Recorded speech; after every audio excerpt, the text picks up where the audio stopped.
woman's challenging perception. Savannah Bone is the only female at Gatorland who closely works with the huge animals, and she's got quite the following with more than 100,000 fans on Instagram. I know, I'm one of those, and Savannah is pretty fearless. She's working to get results to show the world why gators are so important and shouldn't be feared. We wanted to know a little more about our local celebrity. So News 6 at 9's Carolina Cardona spent the day with her, and Carolina, I imagine you had quite the day. Oh, it was very interesting, you guys. Savannah Bone is really a fascinating person. Before joining the team at Gatorland, she was an air traffic controller for the Marine Corps, a radio personality, so she's pretty much done it all. But she says working with the huge reptiles and giving them a voice is truly her dream job, one she's wanted since she was a little girl. And now Savannah is using that opportunity to get results for the Gators. Morning, bud. Morning. Savannah Bone and Blackwater are best friends. Blackwater and I spend time together every day. We go on walks together. A 12-foot alligator that's part of thousands at Gatorland, where Savannah is crocodilian enrichment coordinator. Want some breakfast? Come on. Up high.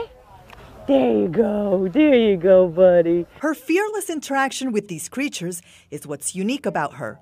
She pets them, talks to them, and He likes to get his butt scratched.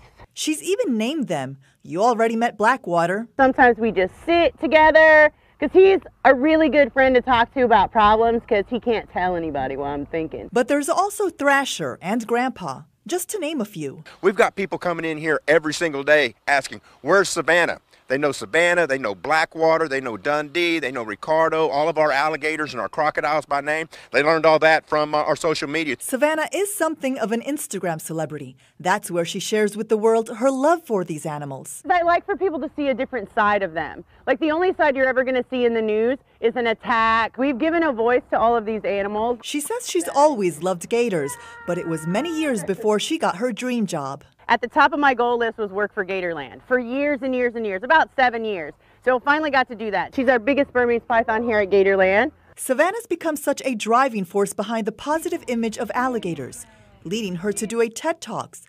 And she's now using her influence to get results. Second on my goal list was do a TED Talk. Priority for me in that event was to get the message out about Gatorland Global. Gatorland Global is a conservation arm that Gatorland has now. We're going to other countries and we'll be on the ground floor with crocodile conservation work all over the world. Third thing on my goal list now is learn to speak Spanish so that when I go to these countries I can do a better job as an ambassador for Gatorland Global. Now, next month, Savannah will travel to Cuba and then Belize as part of the Gatorland Global mission because it's the purpose of them to conserve and educate through specific programs designed to protect all gators and crocodiles in Florida. They'll also provide support to the conservation of research of critically endangered crocodiles across the globe.